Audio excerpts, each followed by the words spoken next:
95% of your thoughts, actions, and decisions are made by the part of your mind that you're not actually that aware of. It's a silent powerhouse shaping your reality every second of the day. Today, let's unlock the mysteries of the subconscious mind, that hidden force behind everything you do. Thank you so much for joining me in the very first episode of the Awakened Mind podcast. I'm so happy you're here. And I felt like it was important to really talk about this part of our mind that we still don't really understand well, because it's going to lay a foundation for a lot of behavior change if you follow me along in this podcast. I remember maybe 5 or 6 years ago, I was at a networking event, and I remember I was surrounded by people that I have known for a while. And all of a sudden, it hit me. I had a wave of panic, a wave of anxiety. I was literally starting to shake because I was starting to notice, where is this anxiety coming from? And then I was focused on it more. And then in focusing on it more, I was actually creating more of the feeling. I was feeling panic in my chest. I was feeling it in my head. Then my negative thoughts started. So when it came to time for me to speak, my voice was shaking and my hands started shaking. I actually had to hold my hands together so people couldn't see that I was shaking. And it hit me out of nowhere. It was like a freaking dump truck came and smacked me across the face with it. I didn't even know what was happening and what was going on. And that was the function of the subconscious mind.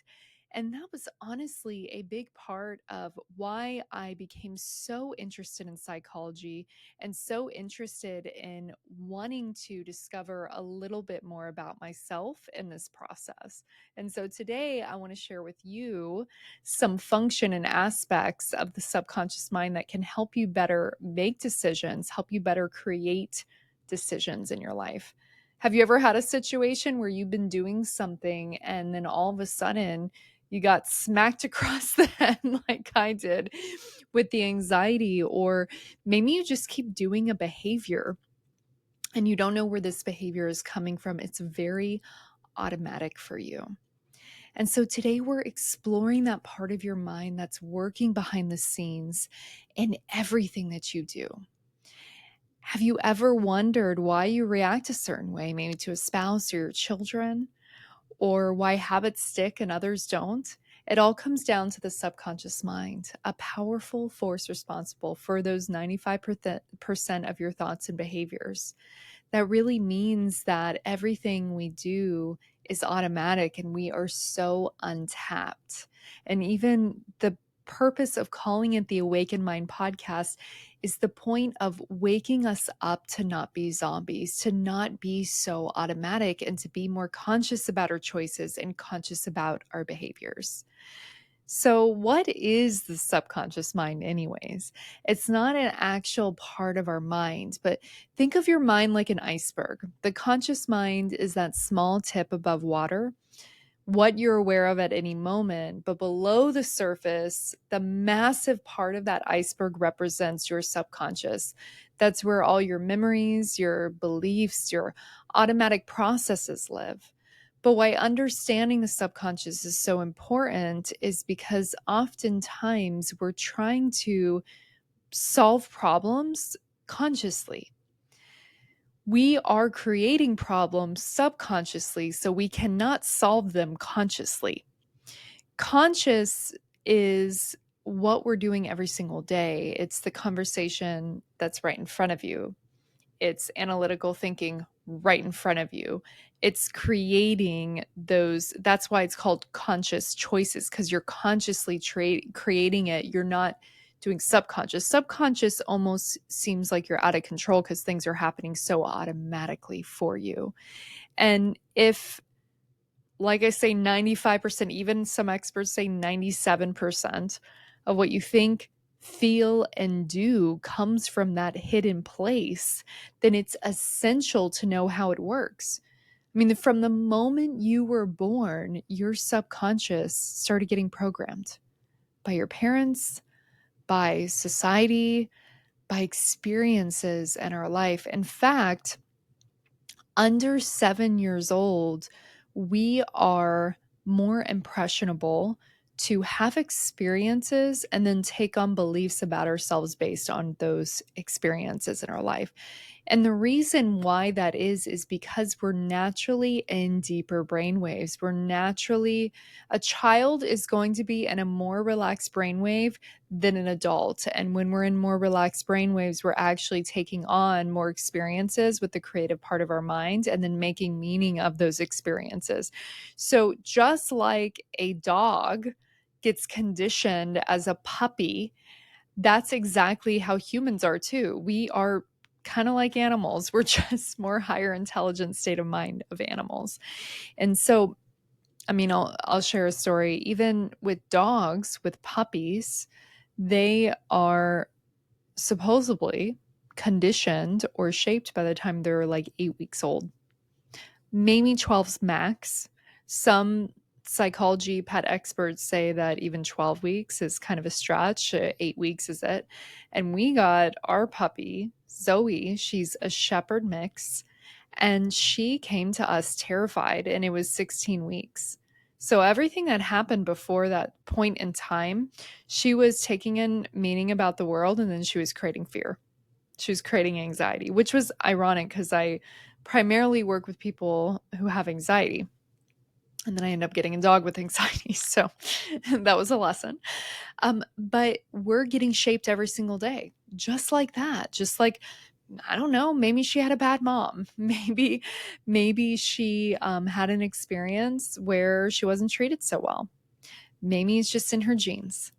And so when we have these experiences of society expectations, some of that programming is helpful. Like the automatic way we learn to walk, we learn to breathe. We do that automatically. We cry automatically. We come out of the womb crying. This is already something that's primal for us to do. And it's a way that we communicate. But some of it, not so much. For example, if you grew up hearing that money is hard to come by, that belief might still be running in the background, influencing your financial habits today. At some point, you've probably heard this about your subconscious mind. I mean, this isn't necessarily a topic that's unheard of. And if you're listening to this, I'm sure that you already have some background or some curiosity in the way that the mind works. And you might not know how this part of your mind works and how it affects you. And so understanding that aspect of your mind can help us.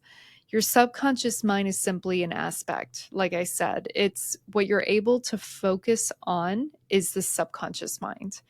For example, speaking directly with someone is using your subconscious mind. For example, speaking directly with someone is using your conscious mind. Your subconscious mind is commonly referred to as the back of your mind, so it causes you to do those things automatically. You speaking with someone and then getting anxiety about speaking with them because it's a difficult conversation, that's your subconscious mind and your subconscious mind working in tandem. So if you notice you're ever having a conversation, if you get nervous in this conversation, you're talking and you are consciously focused on what you're saying, but then you start getting the feelings that come with it. That's a subconscious response. And the most frustrating thing about the subconscious mind is it really doesn't communicate well. We don't know why it's happening. So while your subconscious mind is there to help you, it can be a detriment at times because the way that it's helping you. Your subconscious mind is not designed to make you happy. It's designed to keep you alive. It's designed to keep you safe. Because as humans, for us to be at the top of the food chain, for us to coexist on this planet, we have to feel a sense of safety to keep the lineage going. And so when our subconscious mind is chiming in here and there and anxious and fear and all this stuff happening, even though it's regular everyday things that are happening and we're not in fear, we're not creating this fear, it's starting to tell us that something's wrong. And sometimes the something wrong is not really something that's wrong. It's just something the subconscious mind has believed to be wrong based on that conditioning and programming earlier in life. And so we want to begin to program by accessing the subconscious mind. And so if you are here in episode 2, we're actually going to be moving through and we're actually going to be accessing that part of our mind within that episode. And I'm going to show you a couple quick techniques that you can use to start to understand. And the way that we process and the way that we work through information is we have the symptom.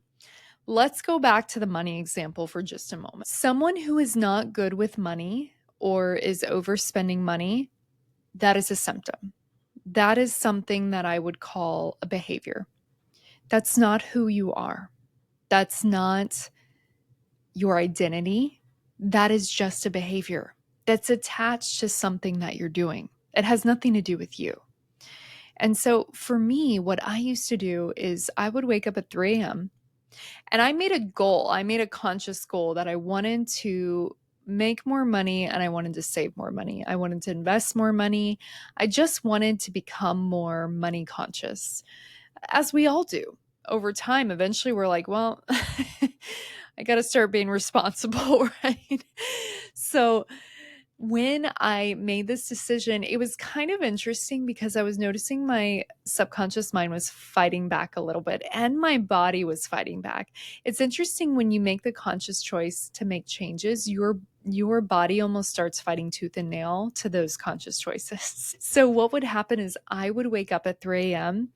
and I would think to myself, I saw an ad about a really cute hat that I need because it's summer and I have red hair and freckles and I'm definitely going to get skin cancer if I don't have a hat. So I need the hat. I need the hat. And I would literally go on Amazon because it's that easy. And I would just swipe, swipe, swipe, the little thumb thing to buy. They make it so easy now.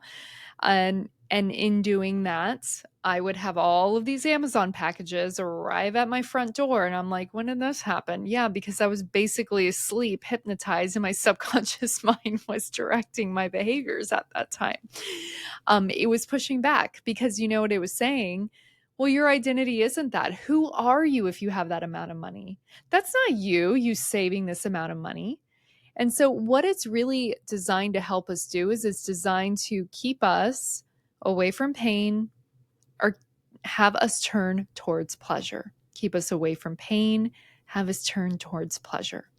So as you're thinking about some of these automatic reactions that you have in your life, I want you to begin to think about, is this behavior something that is taking me away from pain, or is it bringing me pleasure?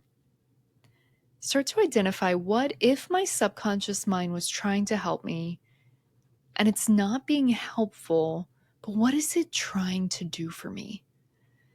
Let's just say if I was in make-believe land and my mind was saying, I think I'm going to help Shannon out.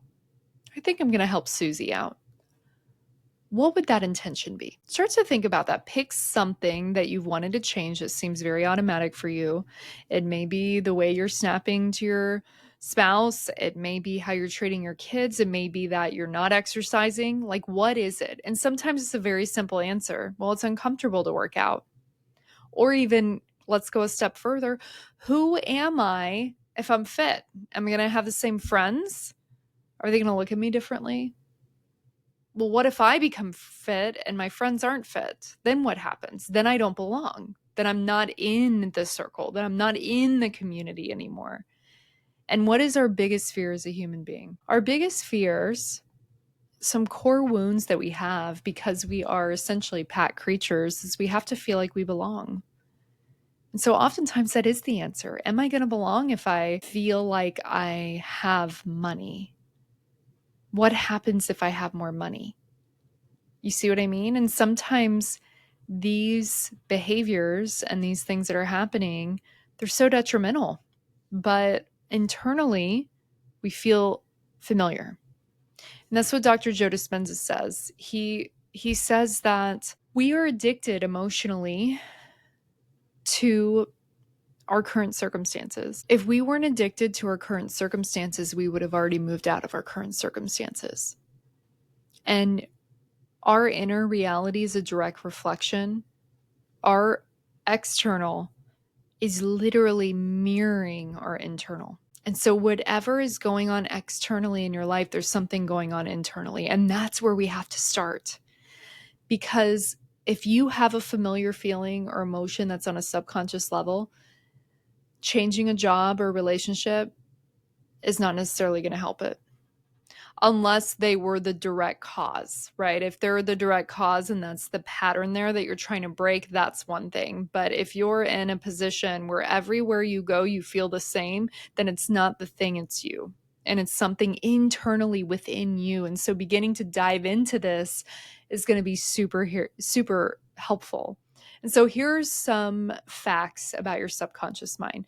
The one thing is it serves as a memory bank. Have you ever had a memory pop into your head for no reason? This is the subconscious coming into play. Your mind is designed like a biocomputer. And when something significant happens in your life, it gets stored in your subconscious mind. There might not be enough room in your conscious mind, but it still sits in your subconscious mind. So it can be difficult to access, but it remains there. Imagine if you remembered everything all the time. Like, what I mean by that is you're literally at work and you're remembering everything at the same time. We can't do that, or we can't function in our everyday. So our mind has to naturally begin to push things away and just kind of store them in our mind so we're able to function in the world, so we're able to look at what's right in front of us and to focus. We would never be able to focus. And so when we are talking about memories, one thing I want to mention that a lot of people ask me is, I don't have a lot of memories from childhood. Does it mean that I have a lot of trauma? I get that question all the time. And memory is a fickle thing. Memory is unreliable. Memory is definitely unreliable. While I do regression work, yes. And is it a necessity to know root cause of something? No, not always. Sometimes people just want to know, but it's not a necessity to release something and let it go. But sometimes we don't have memories because it's not important to us. Like, I can tell you some things that I don't remember that my brother remembers. Like, I'm not going to remember going to a Cubs game as much as he remembers every single little detail. That's because it wasn't as important to me. Give me a hot dog, relish, ketchup and mustard, I'm good to go. Like, and when comes to him, it's like, wow, this is something that's super important. He loves baseball. And so he's going to remember every little detail much more frequently than me. Maybe I will remember other things that are more important. And not only that, what is it that you were focusing on when the memory was actually happening, when that event was actually happening? Were you sleeping when the event was happening? I have some people who they'll ask me, well, why don't I remember this thing? But they were either sleeping or they were very heavily intoxicated. And so the mind wasn't functioning properly, anyways. It's only going to store what it sees, feels, and hears, smells with our senses. So it's only going to store what our senses are experiencing at that time. So it doesn't always have to mean that you had an extremely traumatic experience. Sometimes it could just mean that there's certain things that aren't as important to you in childhood as other things. The other function is number 2 is it's the seat of our emotions. So similar to long-term memories, our emotions are stored in the subconscious mind.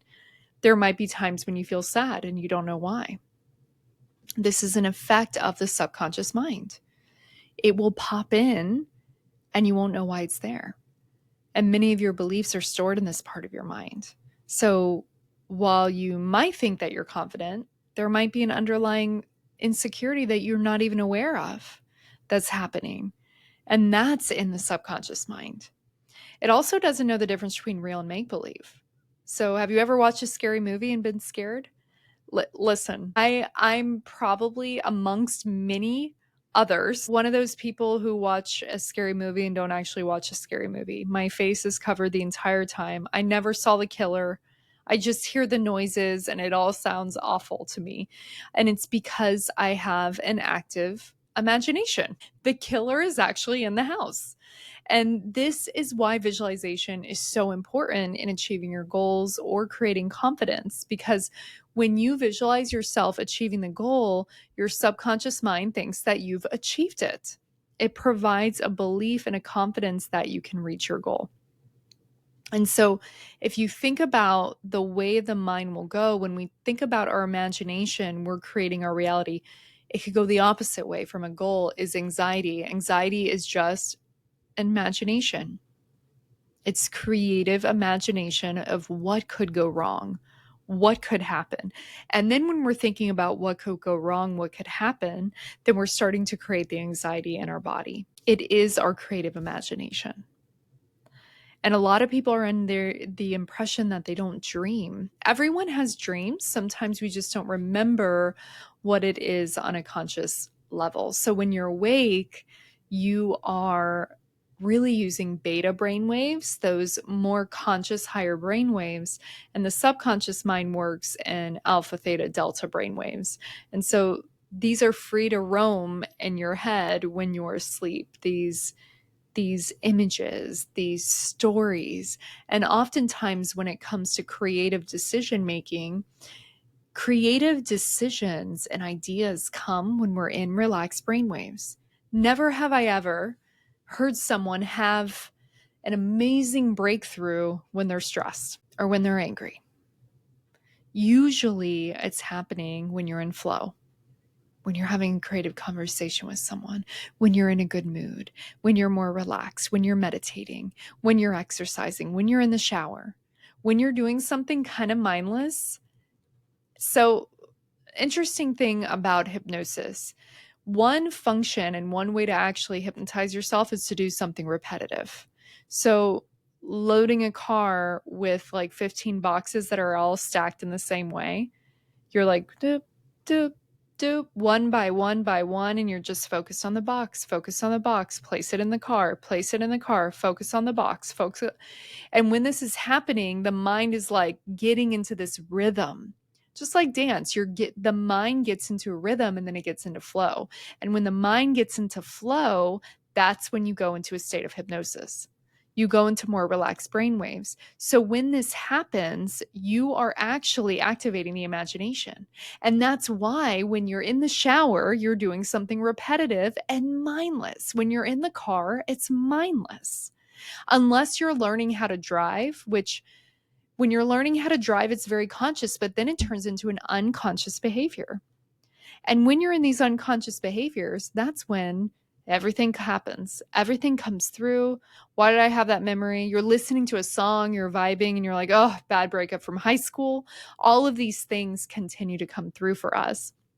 It also carries our habits. So, and in also knowing 95% of our day is autopilot, the actions you carry out during this time are based on those habits you've created, like biting your nails, for example. Biting your nails is because the subconscious says you need something to bite on.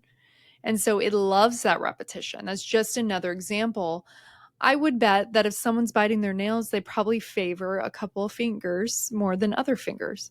Or if someone's twirling their hair, they favor one side more than the other. The subconscious will do the repetition because it's either bringing us pleasure, taking us away from pain at that moment in time, and then it becomes a habit and it becomes an automatic unconscious behavior. And because it also directs you away from pain and towards pleasure and is designed to keep you safe, it's also seen as a potential plan for you to create the changes you want. You can avoid the problems you have by focusing on steps to achieve the goal, but your subconscious mind is the thing that has to get on board with this. Because otherwise we keep hitting a wall, hitting a wall, hitting a wall. And if you are noticing that you're making all these changes in your life and you're trying to step forward and you're trying to adopt new habits, it's because there's something internally that's not aligned with your goal.